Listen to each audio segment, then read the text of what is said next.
Hey guys, quick little video today. I want to talk about stop and frisk and how it relates to our society and our gun rights, essentially.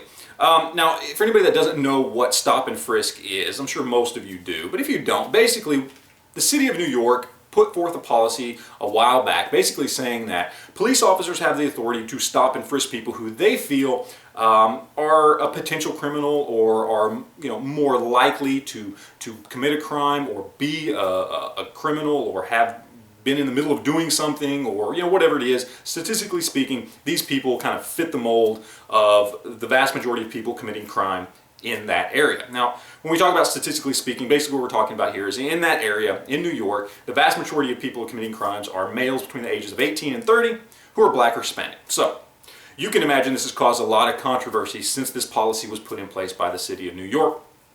And it was recently struck down by a court. I believe it was a circuit court, but I'm not sure. It could have been one of the Supreme Courts in New York. I'm not sure. Correct me if I'm wrong. But anyway, it was struck down as being discriminatory.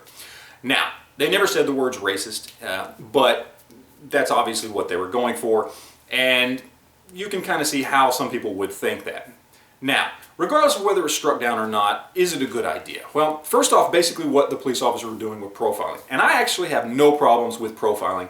Profiling is just a tool. It, in and of itself, is not discriminatory or racist. Just like a gun, in and of itself, is not something that's going to by itself kill somebody or by itself corrupt somebody and make somebody a killer. Okay? It's how that tool is used as to whether or not it's a good thing or a bad thing, and profiling has been used for thousands and thousands of years by humans to stop bad things from happening.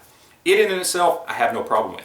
However, stop and frisk, this whole idea, I do have a problem with, because this is not the Minority Report, okay? This isn't a movie.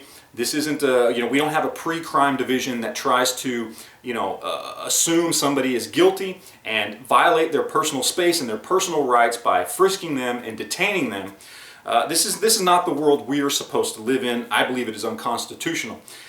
They have not seen this person commit a crime, and therefore they should not be forced to detain them and stop them and frisk them. I believe it is against what we, as people of this country, as people who love freedom and liberty, it's against what we should want. Okay, we should not seek to violate those people's rights if we have not seen evidence of them actually committing a crime.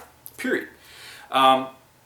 Now, how does this tie into gun laws in our society and that kind of thing? Well, because it's a circle. And when you look at places like New York, where this particular type of law enforcement technique or policy has been put in place to try and bring crime down, you also look at the fact that New York is one of these places that basically has disarmed its society and its population and made them susceptible to criminals. So crime rates are up there. Okay? Now, there's a lot of reasons why crime rates are up. Okay? But one reason why crime rates are up is because people are not allowed to defend themselves with firearms, or really with anything in places like New York, because it is illegal to own most of those things, and especially to carry them around. So there are more criminals and more crime. So therefore it's a circle. Okay? We disarm the population, we weaken society, all right? We make them more susceptible to the criminals, all right? And then we put a police force in place that has to do even more and push the boundaries even further and push our own personal rights, our own constitutional rights, our rights to our bodies and our well-beings and our personal freedoms. They have to push those boundaries just to try and protect us,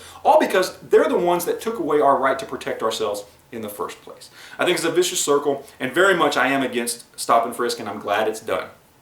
So anyway, that's it, guys. I appreciate you watching. Hopefully it was informative to somebody. And questions, comments, leave them down below, and we'll talk to you later. Thanks.